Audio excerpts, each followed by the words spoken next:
All right, welcome everybody. It's Tony Hody, and today I have the pleasure of being with Jonathan Weinberg, who is the owner and founder of Builder Prime, which just so happens to be the solution we're using in my remodeling business. And so I have an intimate understanding of its capabilities and what Jonathan his expertise has brought to the table. So I'm very grateful to have you, Jonathan. Thank you and welcome to the show here. Thanks so much, Tony. I'm excited to be here with you. Great. So we're going to dive right into it. And I think you might have seen recently that I had posted on social media a pretty kind of controversial topic, and with the title "Bust a Cap in Your App." Megan Beatty and I recently spoke at the Top 500 Live conference last fall, and we talked about technology, and we talked about the pros and the cons of technology, and how it's best utilized in your remodeling business. And oftentimes it isn't being used properly. And we commented on that. And I wanted to talk with you about that, because I know you have such an intimate understanding of it. And what I see in working with so many home improvement clients is that there's a lot of tools out there, and every day there are more and more tools available. And people are starting to piece these things together in kind of an eclectic Jenga of applications and stuff, and they're not always being used effectively as a result. We've had the luxury of working with a kind of a full source solution like Builder Prime, where so much can be handled in one CRM. And so wanted to hear a little bit about what you're seeing out there with respect to, puzzle pieces and individual tools versus something that's more of a total solution. Yeah, absolutely. I mean, I'm seeing the same things as you are. There's a lot of new tools popping up all the time, especially with AI now. And some tools that are getting spun up more. And there's more and more of them getting spun up all the time. Typically, these kinds of point solutions that are there for a specific function of the workflow, right? And it's designed to be integrated together with the rest of your tech stack. Um, One of the things that I think gets overlooked sometimes is the real value of having everything together in one place and in one single system. And that's really for a couple of reasons. The first reason is, when you have various different integrations, the reality of it is that they never really talk to each other as well as you would really like them to, right? And integrations are great for a lot of things, and they help a lot of different things. And in some cases, you don't need like literally everything all in a single app. There are different pieces that you can plug in, and the way that they talk to each other is just fine. Or if it's not, instant real time, that's okay. But there's other types of integrations where if it's not instant real time and it's not extremely comprehensive, that presents a pretty big problem for your workflows, right? And think about the way that you communicate with customers. If it affects the way that you communicate with your customers and it's not thorough and real time, that's a problem. But there are other kind of off to the side things that sometimes can operate in their own little space, and then you can build those integrations pretty effectively. So in some cases, it's okay, but having a single workflow tool like a CRM and production management and everything all together in one is really important from a workflow and automation kind of capability. But then there's a whole other reason for it that is becoming more and more important nowadays, right? Especially as AI is coming on more and more. And it's the fact that you have a single source of truth for your entire operation in one single place. And you have a cohesive single data model for all of that data that exists across the entire workflow, right? The entire customer journey from from the time that lead first raises their hand or you're marketing to them, to the time they come out as happy raving fans at the end of it, and you're then remarketing to them and working to get referrals and repeat business. Um, because the reporting capabilities and the insights that if you're not already getting from your data you're going to want to get from your data becomes extremely difficult to do if it's not all together in a single place, right? Yeah. Having that single cohesive data model. That's a big focus of, what we're working on at Builder Prime right now is being able to just further unleash that and unleash the power of that single source of truth through the use of AI and really advanced, powerful reporting capabilities. So we're going to have a pretty exciting product release coming up in the next couple of months. But yeah, that's the other reason why you really want to think about whether you're going to have all of these different point solutions doing their own things, or having a single cohesive solution for your key workflows and customer interactions, so that not only do you Yeah. get the I think, benefits of the automation and the workflow, but also the data and the insights.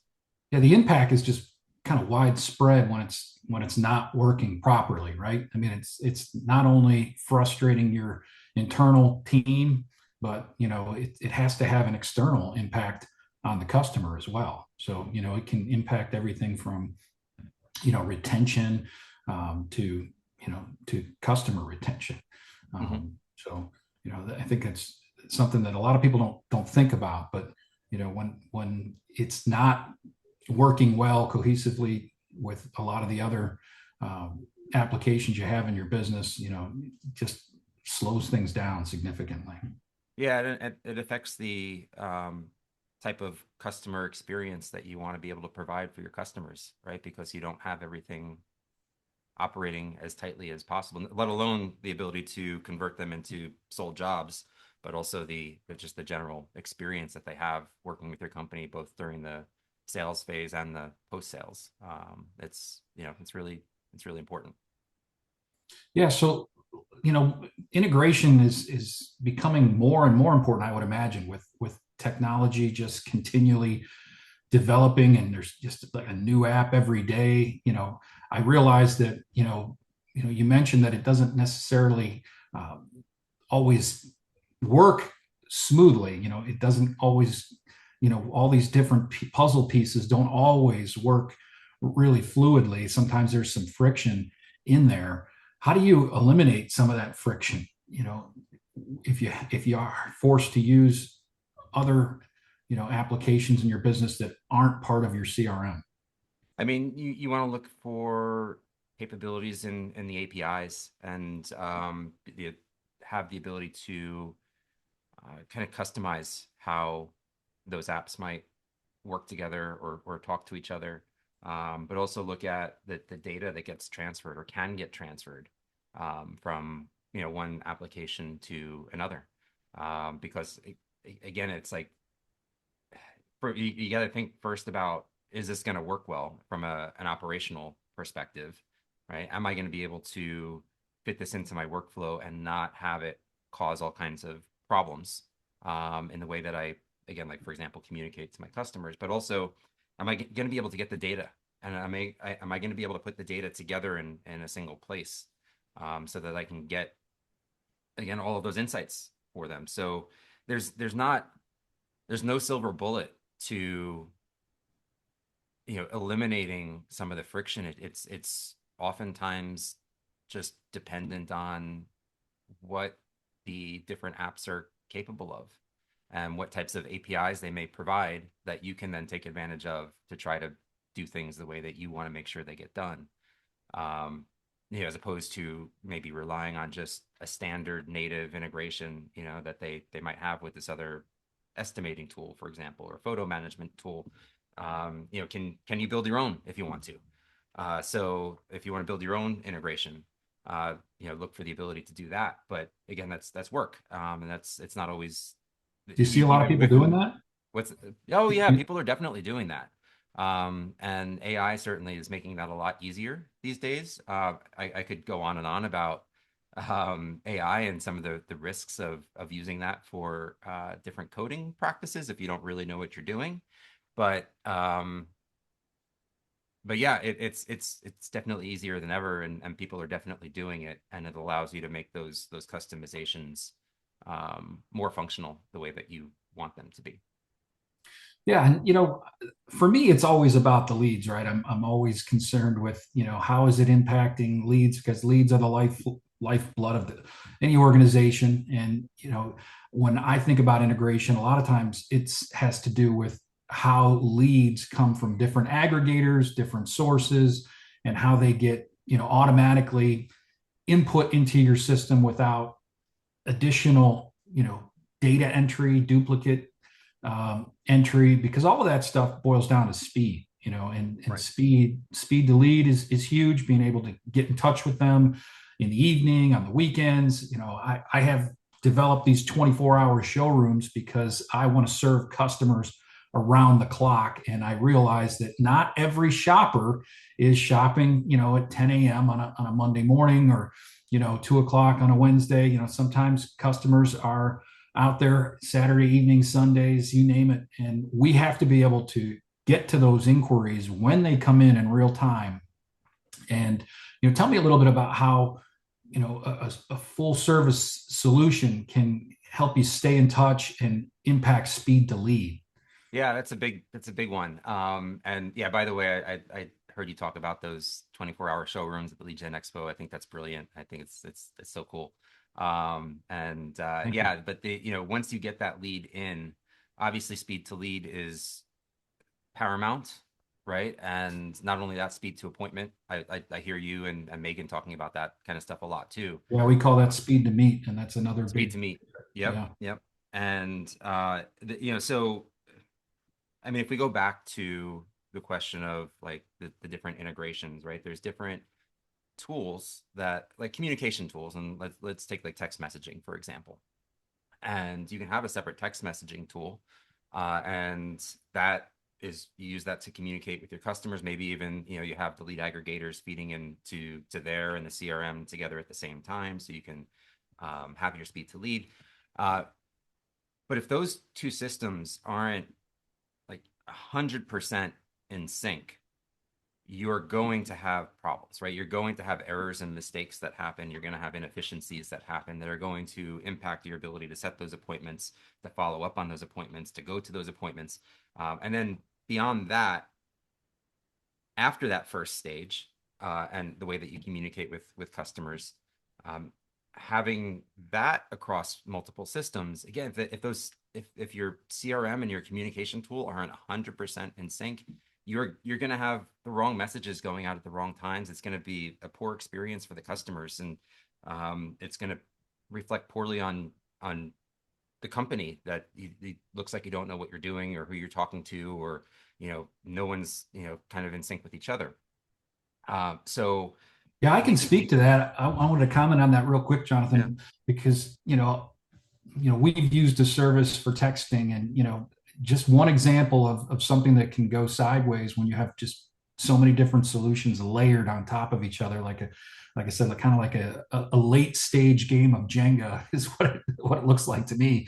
Because if you have, for example, a credit card expire, and now that platform is not working properly, it's not feeding the other platform with, wow, I mean, we've had all kinds of compliance issues, you name it, things that you don't expect. And the more tech you add into that stack, the more credit cards you have to make sure are up to date, the more compliance you have to make sure is up to date. And it gets like spaghetti. It's really tough.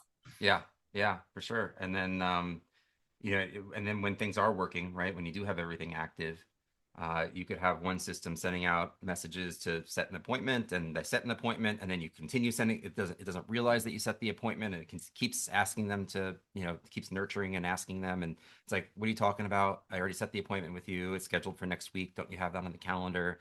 And then that's an escalation.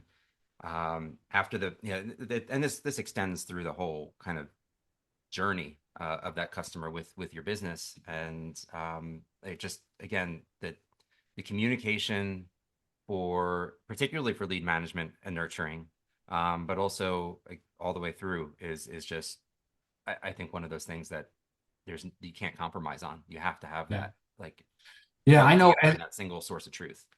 As someone who tries to, you know, really evaluate my customer experiences and when I get frustrated with other businesses, when the right hand doesn't know what the left hand is doing, as a consumer, that's when I get super frustrated because they're not valuing my time. And so I try to communicate that to our team on a regular basis, and they know how important that is with respect to customer experience. It's huge. Yeah, yeah, absolutely. But you mentioned lead nurturing because that's again, I like to stay on the topic of leads, of course. Yeah. But we internally use some vernacular we call NCP, and that's nurture, cultivate, and pre-position. So we want to nurture these leads.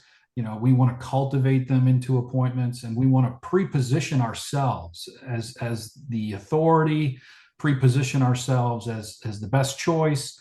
And so there's a lot of things that go into that, everything from sending a bio of our rep that's coming out to see them with a photograph. Hmm. A lot can go into that, but that can really help these leads convert at higher rates. So tell me a little bit about how a good CRM solution can help you do that. Yeah, absolutely. I mean, it's right. You set the appointment. Like if you set the appointment and you do nothing in between the time that you set it and the time you go out, that's a missed opportunity, right? Because you want to get that appointment, you want to get that customer warmed up by the time you actually go out, and they're that much more friendly and opened up and excited for you to come out and do your presentation and learn more about what you can offer them. So yeah, I mean, it's like you should the system and the technology has to know like, hey, we've got an appointment set. It's set for tomorrow. I've got to get this type of message out to these customers to kind of establish that authority, to establish, trust and comfort. There's going to be a sales rep that's going to be coming into their home, and that can keep, people can be guarded about that, right? So you want to try to break down those guards, before you ever even go out there. And yeah, there's all kinds of different ways. Like I think the what you said about having the photo and a description and a bio is a great way to do it. Um, Try to establish some sort of connection or common kind of interest even, before the sales rep ever even steps foot into the home. But you can take this, and then there's other kinds of content as well to establish yourselves as like the premier partner to work with on your window project, on your bath project, etc. But you can take that also a step back, right? And as I said, go a step back in the process before you even set the appointment. And how do you nurture that lead when you don't set that appointment immediately, right? And there's opportunity there as well because it depends that there's all kinds of different reasons, right? That they don't set the appointment right away. It could just be, they ran out of time, they couldn't answer the phone or their text message. Something happened that they just couldn't respond right away and you didn't set the appointment, and it's easy to forget, right? So it could be something like that. It could be something that they think you didn't, maybe something happened that they didn't think you were the right provider, or somebody else came in and was able to talk to them first. So either way, you've got to continue to get the message out, right? And that's an opportunity to, again, get the right types of message, the right types of content, delivered through the right channels so that they see it and can interact with it and start to establish that trust and want to then get back. And it's always fresh in their mind. You're always reminding them that, hey, you reached out, we can help you with these things. We're the right partner for you to do it. And yeah, so you're constantly nurturing to be able to get that appointment. And then, yeah. And then, like I said, after the appointment gets set as well, the job's not done. Yeah, and that's totally automated, right? Because I mean, Oh, when you totally. have to, I know that's the biggest, one of the biggest areas of impact for us is, we were constantly trying to do that manually, with an old, outdated, system and that did not allow for these types of automations, to be able to nurture, cultivate, and convert leads with a systematic approach that's kind of you build these automations in, and it's set it and forget it kind of thing. Yeah. It makes a huge difference. I mean, on the amount of manpower that you need and your ability to focus, on a number of other things, that as opposed to just doing the busy work of trying to And convert. even if you did have the manpower, just the people make mistakes and are not always as consistent, right? This gives you, kind of perfect consistency and repeatability of your process. So if something's not working, you can hone it in and figure it out, as opposed to like, did somebody make a mistake here? So that's yeah, I mean that's another thing here that's just really really key. And like as well as anybody, leads are getting more expensive, right? They're getting more and more expensive, and the ability to drive your cost per appointment, cost per issued lead, cost per demo, cost per sale down, you have to convert better on those different stages up front, right? And you have to be able to get your appointment set rates higher. You have to get your issue rates higher. You get your demo rates higher. And this is one of the ways that you do it, right? Is making sure that you always have the right messages going out to the customers at the right times. Yeah. Staying top of mind and building that trust and providing that level of service that's going to help you get those higher conversion rates at each step of the process. And that's what's going to drive those costs down, ultimately, right? The cost per lead is always going to be the cost per lead, but it's going to help drive down those costs per issued leads and demos and sales. Right. Yeah, you said something that struck a chord with me, because there was so much inconsistency in the past. Mm-hmm. Early on, the messages that were getting sent out to customers trying to, convert these inquiries into appointments, they were all different from different employees depending upon who was working at the time. And it got to the point where I was creating images, static images that had text in them, Oh my, yeah. so that we could have a consistent message. And I knew it wasn't, the best way, but it was, the only way for us at the time to have a consistent messaging going out, regarding, appointments and conversions and things like that. And we did the same thing with our bios, with our reps. They were static images that kind of describe at a background of each individual. Yeah. But that was the rudimentary way of trying to take a systematic approach, to the nurturing process. Right. But I want to keep moving down the cycle of business, moving upstream, I guess, Yeah. and talk a little bit about the sales, quoting and the sales estimating capabilities that exist today. Holy cow. I mean, is this a game changer? I know what my favorite part is.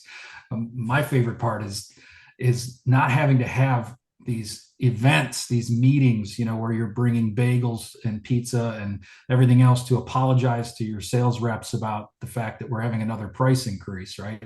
That's the most miserable part about, that communication is, the more we make it an event, the more it sticks in their mind and can impact, closing, because everything starts, in the mind, right?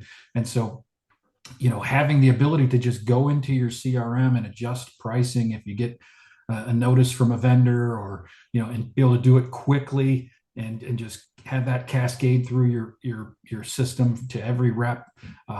That was one of the greatest attributes I found, before you even get into the professionalism and the consistency of pricing.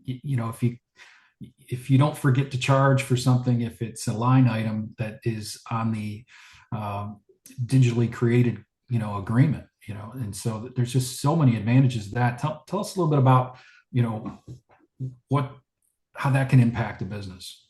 Yeah. I mean, I think I think you're talking about a really key piece of the process here. And, I do a podcast called Build to Win with my friend John Kolbaska, who's owner of Windows and Doors by Men with Tools. Yeah. And, so we've talked about this a little bit. And one thing that I think is interesting is when he raises his prices, I don't think he always even tells his reps that they're going up. They're going up in the system. They put the estimate together. It comes out, with the price on the other side. And most of the time, they don't even notice, right? The reps don't even notice that the prices are different. And it is very much a mental thing, right? And if you know the prices are going up and higher, you might psychologically just think about things differently, approach it differently, and that's really not what you want your reps to do. So yeah, the ability to very easily just change the kind of unit prices on things is one of those kind of key aspects that's really important in the sales process. Also, just a enforcing a system at all, right, to prevent mistakes and Yes. making sure that the accuracy is there and enforce certain margins as well, right? Because it's easy to make these kinds, especially when you're doing things more manually, it's easy to make mistakes and you don't charge the right price and you might lose money on the sale. So being able to enforce certain kinds of margins and minimum prices and things like that from a systematic perspective is really key as well. Um, yeah, the digital presentation is, table stakes at this point, right? Any type of digital presentation, Sure. digital contract, e-signature as opposed to, wet signature on pen and paper. It's kind of table stakes at this point for any process, any business. And yeah, what else and oh, I always go back to workflow, automations, and data, right? And being able to uh, have a workflow around your estimates, know where things stand with all of your estimates and quotes. Having automation around it for things like reminders to sign if they don't sign on the spot, or automation to push them into a rehash campaign if it turns out to be a demo no sale, or whatever that kind of next step, or they sign the contract and you're automating the next steps of the process Right. for them and notifying the right people, right? And then also the data and being able to have this is the estimates is a key piece of your business, right? And the contracts, the quotes, the products and items that you're selling is really key important data within the business, and being able to tie that into the rest of your data model and being able to report on that, gain insights combined with the rest of the data for the business is another really key thing that you want to be looking for and thinking about with regards to the whole quoting process. Yeah, for years we would have reps, forget to sell a grab bar in the bathroom or forget to add grids to a window. And you have one rep do it on occasion and then another rep do it on occasion, and it becomes a very, very leaky profit model. So then it also has you questioning integrity, right? You don't know if it was done intentionally or you know and so, but you never know for sure, right? So Right. it really having a systematic approach to it where there's no longer that wondering and just spontaneous loss of margins. It's absolutely wonderful having that. um, but there's a number of things that I think are in place even with accountability, just that with the pricing models and Yeah. that you can have. But I loved how you mentioned too how it pushes things into buckets for us. Once a sale happens, it kind of triggers next steps, and everything's in a dashboard right in front of you, so you're not having to check, uh, you know, mobile phone threads to see what the disposition for a salesperson was. Did they sell the project? Did they not sell the project? It's just all right in front of you. So, but Yep. I Yeah. want to, You want it to get actively surfaced. It's like you can't rely on, passive workflows where you constantly have to go and check things. You want things yeah. to be surfaced for you when they're supposed to be. And, that's certainly, a pretty basic capability of software these days. Yeah, along those same lines, I think when it comes to final payment, I'm jumping a little ahead now, Yeah. but when it comes to final payment, having total transparency there, because man, people just want choices today. They want to be able to pay via credit card. They want to be able to pay by cash. They want to be able to pay via ACH to avoid credit card fees and Hmm. check and you name it. So there's all these different methods of payment, and having that tracked as to which method of payment, so that you know that you're getting paid. I mean, I early on in the business, I can't tell you how many times we had to call somebody back 90 days after a project, 6 months after a project, and say, hey, we just conducted an audit and, we never got paid. And, they don't always have it readily available. They thought they were, gonna get away scot-free there. So, having these checks and balances in place is huge, and having all that visibility with how things are happening in the system, just Yeah. a game changer for us. But And financing is another great way to avoid some of those issues. yes, But yeah, certainly being able to have that flexibility around the different kinds of payments and very transparent and easy to find reporting as to what's outstanding is also really, really important. absolutely.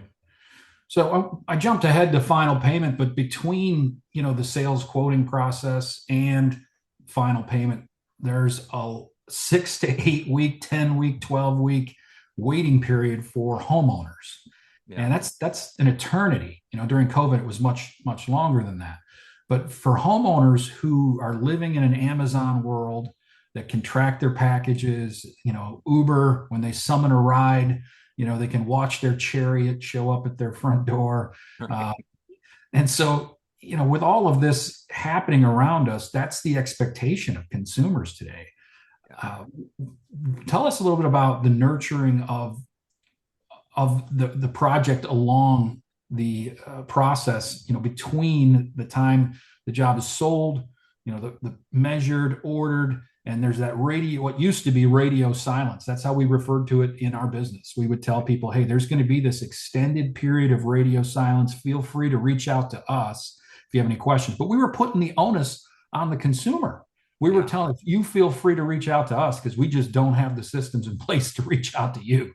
And so now that's changed. And, we have, that same kind of capability to communicate regularly and give that pizza tracker, that DoorDash style communication regarding the homeowner's project, which is huge because come on, they're not spending, $18 on a sandwich Right. or a ride across town, right? They're spending 18,000 on a new bathroom, and they would like a little bit of periodic updates and communication throughout that process. Can you share a Yeah. little bit about that? Yeah, for sure. And not only that, they're typically going to be very excited, when they make the purchase. And you want to keep up that excitement, right? You don't want that excitement to wane.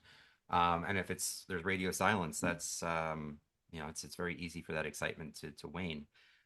So there's a bunch of different ways to approach it, right? I mean, let's use like Windows as an example. And let's say you're a window contractor. The customer just purchased from you. First you're sending out some communications after the fact to just congratulate them and thank them and just reassure them that they made the best decision for their home and they're going to be super happy. And then let them know what the next step is. Right? Always let them know what the next step is and when they're going to hear from you next. And then, so let's say, for example, the next step after that is you're putting the order in. So maybe you're waiting after the right of rescission period, and then you're putting the order in with the manufacturer. At that point, it's very easy to move that project or that lead into another status, essentially, just to say, material's been ordered. And when that material gets ordered, you have just like in the stages up front when you're nurturing that lead and trying to get them to set an appointment and Exactly. Yeah. reminding them of the appointment. You're still approaching it as if you're still trying to earn that sale, because at the end of it, really, you're trying to earn that 5-star review, right? And so you move them into that kind of stage next of we ordered the materials and it's in with the manufacturer and that's going to trigger a nurture campaign, right? And it's going to say, hey, great news, the order is in, here's what the manufacturer is doing. Maybe there's even an opportunity to embed some, you can't technically embed videos, but you can do little tricks in emails, right? But you can send like an embedded video in the email to say, like, here's what it looks like and here's what the manufacturer building your windows looks like. And just again, getting them really excited about the purchase that they made. And then once that, and let them know when they're going to hear again from you next, right? And it's like we're gonna send another. You're gonna hear from us again in a week, and we're gonna provide you some more information. And then that's just it's all automated, right? Um, and then let's say a few weeks later, material comes in, right? The material has arrived, and it's another opportunity to say, hey, great news, like we're making progress, the material's in, we're ready to schedule your job, we're going to be reaching out to schedule with you, and or if you're get to it first, just you could always call us, and then have again a kind of a nurture campaign leading up to installing that job. Sometimes they don't get back to you right away. Sometimes they don't answer the phone to schedule the appointment. Sometimes they don't get back to you to schedule, not the appointment, the installation. But they Right. don't get back to you. So sometimes there's even a little bit of follow up that's needed there, and that's your opportunity to do it. And again, stay on top of it and provide that level of service instead of always waiting on them to be the ones reaching out.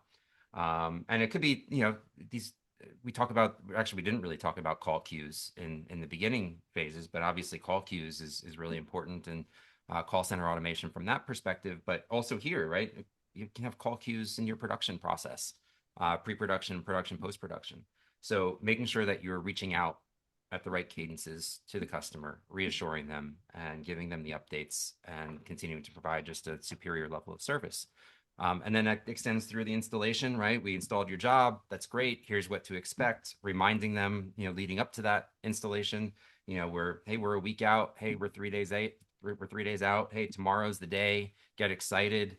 All of those, all of those different kinds of things that you're doing to communicate with the customer during the production phase of the project is really, really important, right? And that's going to go a long way to continuing to build that trust with a Yeah. customer and providing just a superior level of service that they're going to be raving about to all their friends and family. Yeah, that was a huge gap for us in my business. A lot of people that have heard me talk about my business and my passion for customer satisfaction and customer experience. Many people are aware, we have our window brand. We have almost 900 reviews on Google with a perfect 5-star rating. We have our bath brand, approximately 300 reviews with a perfect 5-star rating.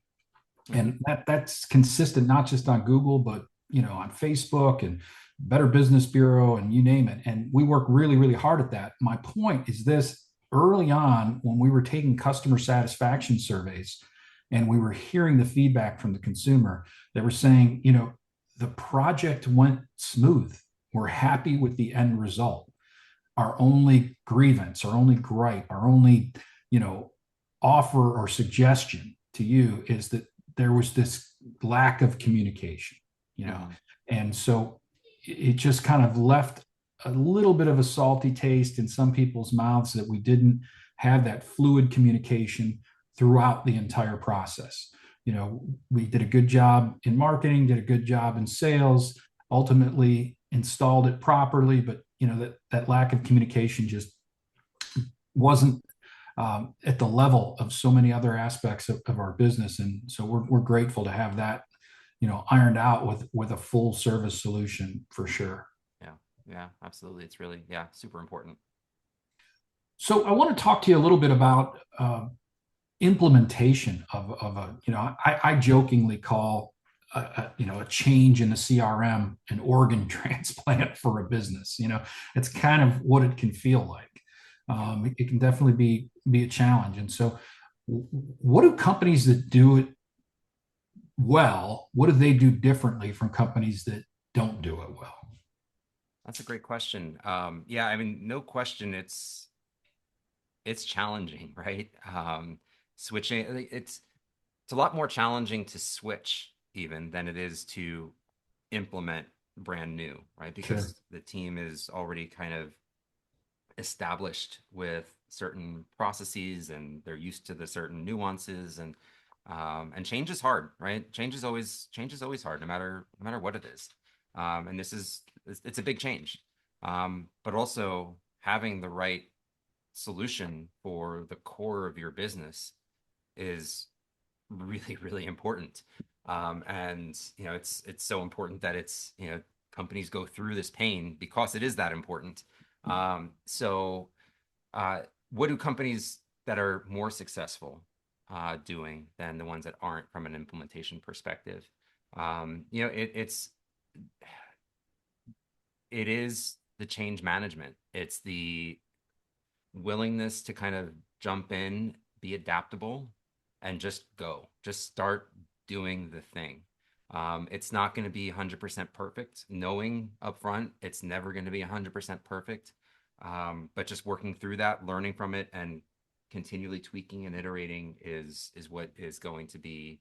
It's what's going to get you there the fastest and most successfully, right? You don't always have to do everything all at once. There are some companies that are going to want to just do the entire workflow and get it absolutely perfect before they ever start doing anything, right? For like in real live production. Um, and I think that's a mistake as well, right? You start with small things, right? Start with the upfront processes and get those working really well, and then bridge there may be some little manual things that you've got to do to kind of bridge between an old system and a new system, and you just got to deal with those for a little while, right? And then you're going to remove that pain. We do this a lot, like in at Builder Prime for various different things where it's we'll do certain things manually, and there's a mantra within the software world is of doing, especially when you're doing a startup, you do things that don't scale, right? Meaning it's like you do things that are you do things manual and the hard way until they are painful enough that you automate them. And we continue to do this over and over in different aspects of the business. And so not everything has to be 100% dialed in to get going, start getting real value and benefit, and then you continually tweak and iterate as you go and fix the things that aren't really scalable when you need to fix those things that aren't really scalable. Not everything needs to be automated to the nth degree on day one, but as you start to grow and scale and do more, obviously you're going to want to make sure that more and more of it is automated. So making sure that you have that platform that you can grow with and do more with as you operate and grow and scale the business. But again, not the ones that are the most successful and that end up with our customers that end up using the most of the solution that we provide just get started, right? They get Yeah. started with the smaller things, and they continually add on more and more and more as they go and as it makes sense to automate those things. So I think that's probably the best advice I would give based on what I've seen from customers implementing Builder Prime, which is a very large solution. Great. Good feedback on that, because I think it's so important. So many companies want to make a change and they're hesitant or reluctant because, and I think it's important for them to understand what the difference makers are between the companies that are successful and the companies that aren't. I've always come from a background of manual, right? My background is going door to door and making leads the old fashioned way. I Sure. jokingly say that, my tech stack is, a clipboard, a pencil, a mobile phone, and a can of Red Bull, right? That's my tech stack, right? At my core, anyway.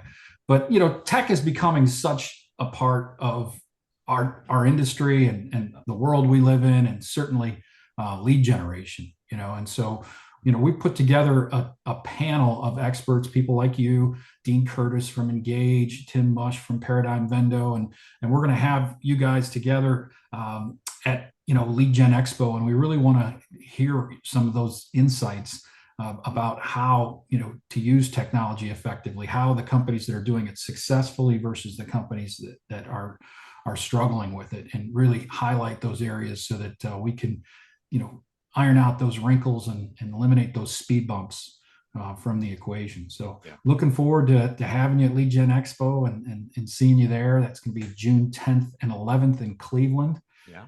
So we hope to see everybody there. Thank you again for coming on and sharing your insights. I know it's been instrumental in my business, so I wanted our following to get some of the insights that you've been able to bring to our business and share with the rest of the industry.